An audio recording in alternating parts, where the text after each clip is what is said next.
Welcome to Pretty Lies and Alibis. Let's seek the truth and travel the long road to justice together. What you know, Alibiers? Welcome to another episode of Pretty Lies and Alibis. I'm Gigi. So last night we got a lot of new followers after 48 hours aired. So they may not be listening right now because they got to go way back. But when you get here, welcome to Pretty Lies and Alibis. And we hit over 8,000 subscribers on YouTube last night, which is amazing. So if you haven't already, please go subscribe, hit the little bell button. It'll let you know anytime something new is updated. So I'm a little late tonight. Been trying to plan a 17th birthday getaway for my oldest daughter, Taylor. She wants to head down to Charleston for a few days. So I'm a little late getting this out, but it's Sunday. So anyways, if you follow me on social media, I posted earlier that I found some things today that I didn't know, and they kind of blew my mind. So this came from an interview with Serena, and she did two interviews that I know of. The one that I'm referring to was April 28th of last year, 2021. And we're going to run through this real quick and then hopefully have some time to get back into that main timeline. I will tell you when we get to the part that shocked me. So she explains that she's only seen Lori 4 times in person. Number one, the Preparing a People conference in November of 2018. The second time at a girls' weekend in March 2019. And then Serena originally lived in Connecticut and then moved to Arizona. So she saw Lori just twice after that move, once at a lunch and a last time at a meeting at Lori's house, and when she started asking questions about what happened with Charles. So she explains that she came to Arizona in November for that Preparing a People conference, and at the time she had only met Jason Mao. So he introduced her to Gibb over the phone, and they talked, and since Serena was long distance coming for that conference, Gibb invited her to stay at her house. So when Serena got to Arizona for the conference, they actually end up and stayed at Lori's house. And that's when she first physically met both Lori and Chad. And she said they would have these little morning meetings that Friday that she got into town, or, the weekend of that conference at Lori's before they would go to the venue. And they called them little fireside gatherings, but the actual conference was somewhere else. And she said Lori was teaching things that went against the LDS faith, and that Lori pulled her aside by herself that Sunday and said some things about multiple probations. And so Serena said she felt very mixed. Part of her wanted to believe it, and she said she had experienced deja vu many times throughout her life, and it explains those moments in her life. And at that time, she really didn't hear Chad say anything that kind of went against the LDS faith. But she came back to Arizona in March of 2019. And the detective asked, when asked about Lori talking about zombies, Serena said her understanding is that the number one miracle that Jesus performed was casting out evil spirits. And when Satan went against God, it said he was cast to the earth. And Serena said that Lori took that as evil people could be here on earth and people could be possessed by evil spirits. So to cast them out, Lori explained to her that Satan was ramping up his powers and her job was to cast out those zombies, and she needed help. And each one of this group of girls had something to bring to the table. And Serena said it was a spiritual casting out like Jesus did. And Serena said from her perspective, it was all with good intentions. They were just trying to help get the world rid of these evil spirits. And Serena thinks that Lori brought her into the fold because she's spiritual. And also, Serena was outside of that little Gilbert bubble. If you remember, she's from Connecticut. And Serena said she had spiritual experiences, and she thinks that Lori took that and manipulated it into kind of what she wanted. And then Lori asked Serena if she had been baptized. And then Serena said she had. And then Lori asked if she had been spiritually baptized by fire, which apparently is explained in the New Testament. So Serena said she wasn't sure, and then Lori asked her to elaborate a bit on her spiritual experiences. So the investigators wanted to talk about these castings, and Lori always directed them. We heard that from Christina as well. Lori said that when we're born, our spirits are tied to our bodies, and we have something like 3,000 strings or attachments to us. And as you go through life, or once you get closer to death, those spirits and those bonds kind of break in different ways. So regarding Charles, she said Lori told her something happened to Charles, and Serena wasn't sure exactly what it was. She thought maybe it was a car accident, but she wasn't sure. That allowed the spirits to take over the attachments and bonds we're born with. Just bear with me, guys. And break those in different ways. And they can build their own attachments to your body. So when they're casting out, in essence, they sever those bonds to the body so that that spirit can be released. Lori did say the spirit would eventually die and a spirit would be released to move on. And Serena thought that might mean that Charles would die as a result of that. She said she was only there once in March. And there she left out Melaniece as being part of this group, but I think Melanie Gibb said that Melaniece was there. So this March Girls Weekend, we talked about it last episode, I believe. She said it was Melanie Gibb. Like I said, she didn't say Melaniece, but I think Melaniece was there. Christina, Zulema, and Nicole. And so they got into a circle, and Lori asked them to be part of the prayer and to say something to cast out. So Serena said, and we kind of know this now, they would call on the elements to try to cast these spirits out. And Serena was in charge of water. So what Lori said is that God called down water from to form the world, and they would use that water to cleanse. And there's a lot of power in water. And that element was used by Serena, who is in charge of the water, to cleanse the body. This is just, man. She would say, in the name of Jesus Christ. She would ask for the element of water to come and cleanse Charles, but she said it was bigger and that they would really more ask to cleanse the states and the earth. And Charles was kind of more of a practice since he was already possessed. Now, here's the thing that really blew my mind that I had not read. Maybe you guys had. But Lori said that Tylee tried to distract her, and it was hard living with someone who was so dark. Serena thinks that this was said over the phone to her before she came in March, but she wasn't positive. She never mentioned anything about JJ being dark.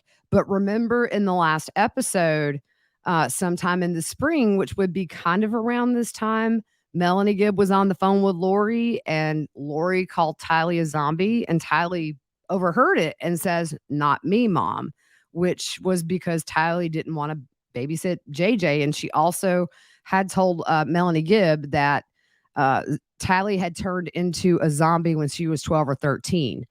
So that just really blew my mind that she's telling Serena, who is very new to her, that she was trying to distract her, and it was hard living with someone who was so dark.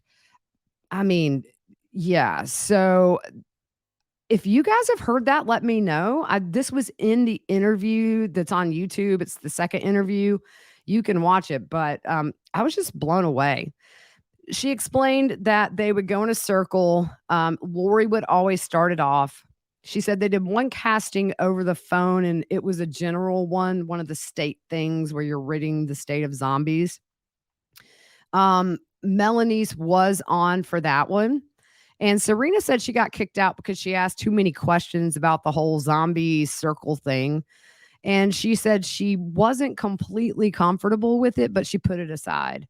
And she says she believes casting out is a real thing.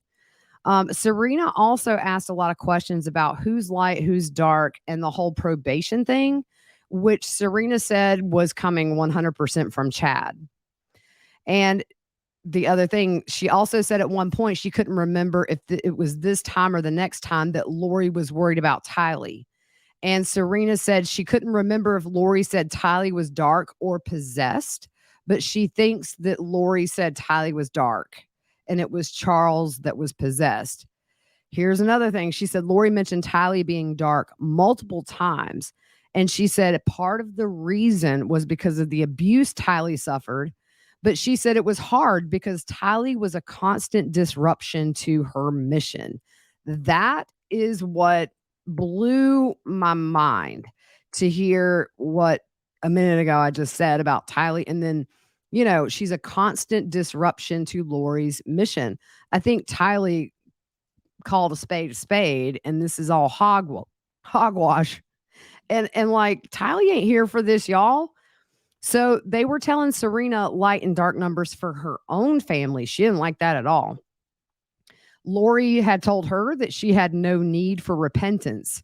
And she said that she's come to that stage of being translated. And Serena said she told Lori that's just plain wrong. And Serena said she really pushed back on that. But she said Lori says she got that from the Bible, allegedly. I don't know what Bible. But yeah, so Serena said she has dreams and they're predictive. And she shared some of those with Chad, and some of her dreams have happened. So eventually Serena got sick, and Lori and Chad said Serena had been breached and was being indoctrinated at night. There was a hole in her, and Julie Rowe was attacking her, and Serena was no longer trustworthy.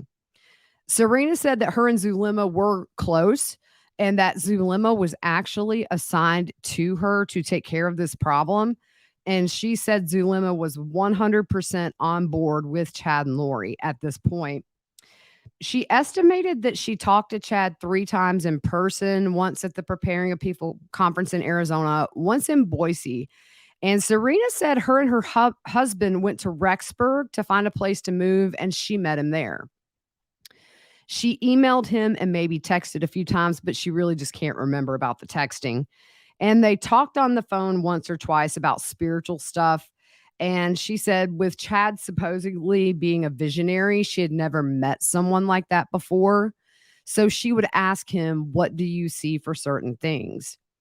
The other time that she talked to him at that Preparing a People conference in Boise, he talked a lot about his visions. But at the hotel with her, Gibb, Zulema, and Audrey, Lori was not there for this one. She said he gave all of them a priesthood blessing and just answered whatever questions that they had. And Zulema was the one who asked most of the questions, by the way. Chad told Serena they were related in a previous life when he was Methuselah.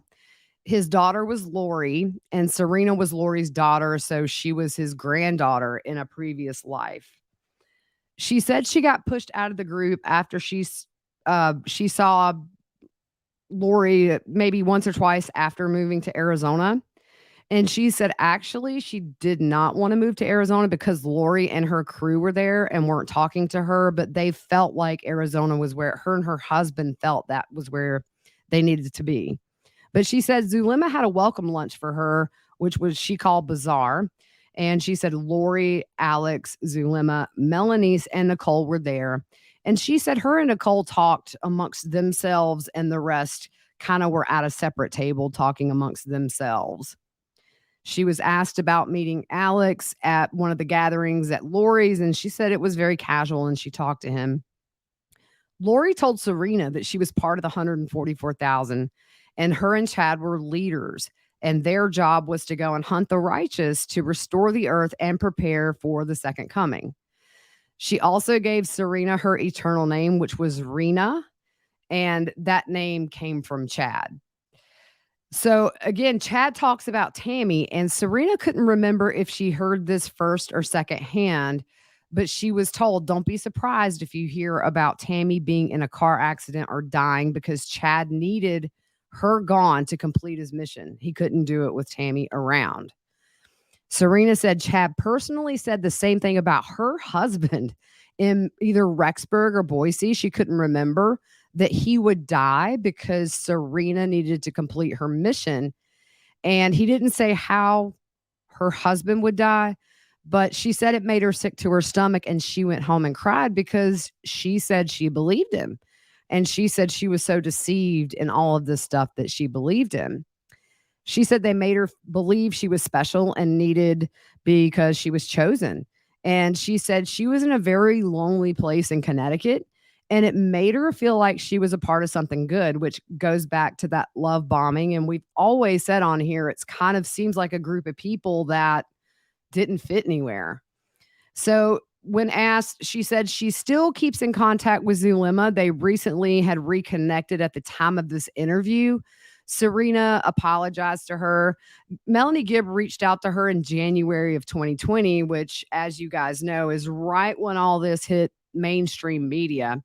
And Gibb wanted to meet and share some things with her and apologized for how she treated her and explained pretty much everything she knew, including all of the bad things they said about Serena after her departure.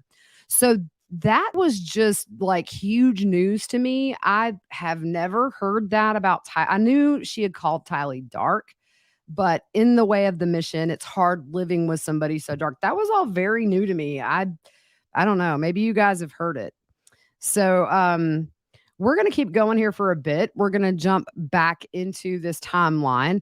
At the last part, we just talked about this. We left off when Lori had told Melanie Gibb that Tylee was a zombie. And then Alex texted Lori, Ned is still alive, just confirmed. Lori responds, it's not Ned, it's a new one, which I believe is Garrett was the next entity, apparently.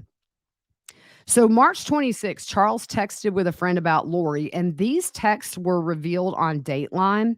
Charles texts a friend, 58 days, believe it. The beautiful, sweet Lori you and I know is gone.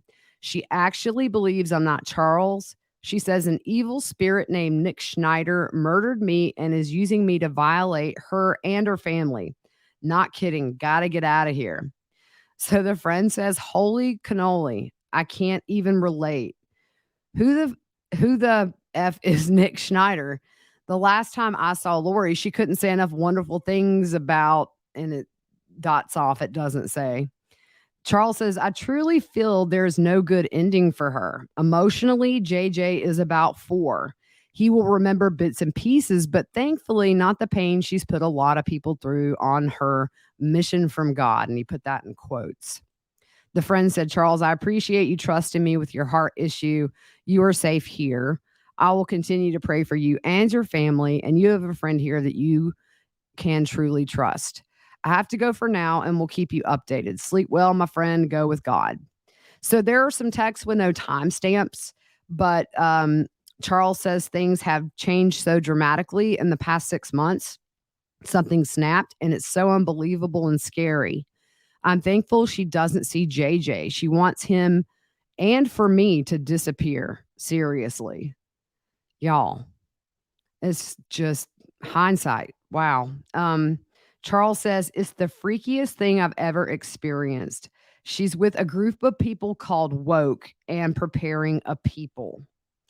So March 28th, Lori shows up in the Arizona house, and Kay and Charles, Kay's his sister, they're packing his things. Now, Kay did an interview with Gray Hughes Investigates and says that at the time she showed up, Charles offered to fly Lori to Houston on March 31st to see JJ. And Lori says she couldn't because she made a commitment to a friend in Hawaii. And actually, when she showed up at this time in Arizona, she didn't see JJ because he was at school. Didn't even wait till he was out of school to see him. And so with Kay there helping Charles, JJ spends the week with Larry in Louisiana. And they talked to Nate Eaton about that week. And it's just so sweet. Larry said, I'm so thankful I had that week to be with him. It was just he and I, so we could basically do what he wanted to do in whatever time he wanted to do it. I thank God for that. So Kay said when Lori showed up, she just walked in and started fussing at him. And I was like, what the heck is wrong with her? He was sitting down. She had her hands on her hips. What are you doing? Why are you moving? I can't believe this. Why are you keeping JJ from me? Kay said it was just on and on. And he said, JJ and I are moving because your family has totally gone away, just like you did. They won't talk to us. They want nothing. And so I'm moving to be close to my family. And Lori said, what family? He said, my family in Louisiana. Kay said it was like they didn't even exist. It was crazy. So they talked for a while. Kay said it was mostly Lori fussing loudly, but by the time she left, Kay said she was sitting in the kitchen table on the computer, and Lori walked over to her. And Kay said, Lori, I'm sorry this has happened with y'all. We can talk. And Lori just said, I just miss you. And then she started tears flowing. And I thought, she didn't even cry when Charles was talking to her. Kay said the whole thing was weird that day. I bet it was weird. And so the next day, I believe, is when Kay actually saw Lori in person for the last time. Kay also told Keith Morrison on Dateline that Lori comes in with her phone on, like she's videoing, expecting maybe for Charles to get up and beat her up, like there's going to be some big drama scene. And she said Charles sees her and starts crying. So this is the time when Gibb said she met Kay briefly, which is when they were packing Charles up. She said this at Chad's preliminary hearing in August of 2020, by the way. And Colby told Justin Lum from Fox 10 Phoenix that normally he and his mom would call or text every other day, but up until she moved out of the home with Charles in January. But by this time, when, late March, early April, Colby said it became more of a check-in every few weeks or even once a month. So on March 31st, Lori texts Zulema and asks if they can get the girls together at her house that evening for an hour or two. And Zulema said it's a family day for her and asked if they could do it the next day. So Lori says maybe. Lori also said she had just got back from her 2-year-old granddaughter's birthday party. So in spring, Melanie's dad notices a change in her. He said her mood was flat. She would use the terms light and dark spirits, used the term warrior often, and spoke a lot of the second coming. So on March 28th of 2020, Melanie's dad, Steve Cope, spoke with investigators and gave a little bit of a background on Melanie's childhood and the divorce from her mother. So he confirmed he was the father of Melanie and the ex-husband of Stacy Cope. He was divorced from Stacy at the time she got sick and passed away, and he had custody of Melanie's following that divorce. He explained that when he asked Stacy's father, Barry, for her hand in marriage, Barry made an odd comment. He said he needed to know before he married Stacy that Stacy had a 50% chance of ending up with the same, and it's redacted, he was diagnosed as having. Barry explained that he was diagnosed as, and it's redacted, I'm thinking maybe some kind of mental illness, just totally allegedly a guess on my part. Stephen was surprised by this statement and married Stacy because he loved her. And he believed that he and Stacy could make it through anything. But in 1995, Stephen divorced Stacy and got full custody of Melaniece. Stephen described it as 1 year later, however, Stacy passed away. She passed away in 1998. And he stated he was notified that Stacy went into, it's redacted, but I believe she went into like diabetic shock. And he learned the rest of the family was in Hawaii on vacation, and Alex was home in Austin, Texas with Stacy. So Stacy was taken to a hospital and was later transferred to a hospice facility. He went with Melanie so she could say goodbye to her mother. And Stephen was told by Alex he could not go in the room, but Melaniece could. And Stephen told Alex that Melaniece was not going in that room without him. And so Stephen said eventually he was allowed to go in the room, and Melaniece tucked a handwritten note in Stacy's hand. And that was the last time that they saw Stacy. And that is sad. Regardless of how you feel about Melaniece and her role in all this now, as a little girl to tuck a note in your dying mother's hand just has to shape things. It really has to affect so many things. So Steve noted that Janice Cox's brother Jason was at the hospice at the same time as Stacy. Stephen said Jason was frustrated because Stacy's family was not leaving Hawaii to take care of Stacy's arrangements. Jason told Stephen their response was they were trying. It was Stephen's belief that the Cox family never came back for Stacy's death. He tells what he thinks her death was caused by. It's redacted. Um, he believed two things damaged her, and it's redacted. I think maybe liver or pancreas. I don't know, y'all. It's supposed to be noted that this investigator has been unable to find documents such as police reports or coroner reports related to Stacy's death. So on April 6, 2020, Melanie's dad, Steve Cope, spoke with investigators again to clarify some dates. He wanted to clarify some dates that he had given me because when he spoke from before, Steve and Stacy, which is Melanie's mother, they were divorced on June 26, 1996.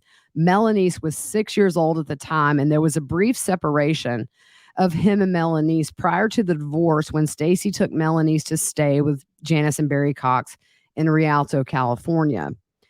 He said they were separated for approximately 6 months, and Steve feels Lori may have been there as well during this time that Melaniece was staying. And this is very redacted, but it still kind of gives some insight. The investigator said I'd asked Steve how he had obtained custody of Melaniece. Steve believes incidents involved with, and it's redacted, and violence was the reason why he was awarded custody. And as we know, Melaniece was their only child in common.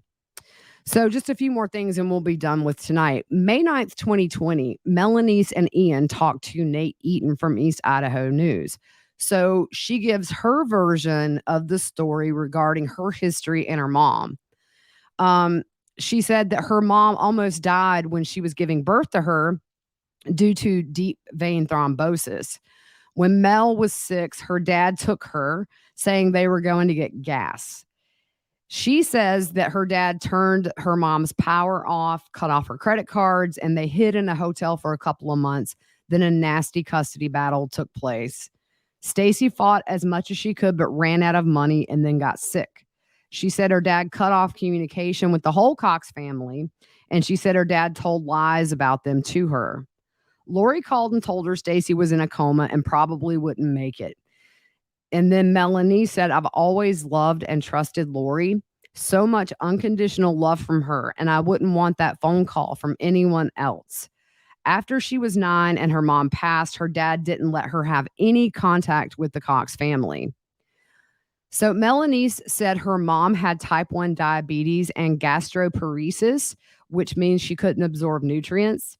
And she said also that her dad was unfaithful to her mom. So this gets confusing unless I misunderstood, but she said her dad didn't let her have contact with the Cox family. But then she also said after Stacy died, Barry and Janice looked after her a lot. And she said Lori was busy but would take her places. And she said when she was younger, she was actually closer to Adam than Alex. So later on, when she got to be around 15, she Googled Adam and found him and reconnected with the family. And she said when she was younger, the Cox family tried sending packages, but her dad would return them. And she said she wishes he would be real about the reasons why. She said up until 3 years ago, she did not know that her dad was telling people that Stacy died of anorexia and mental illness. That could be part of that redaction up there.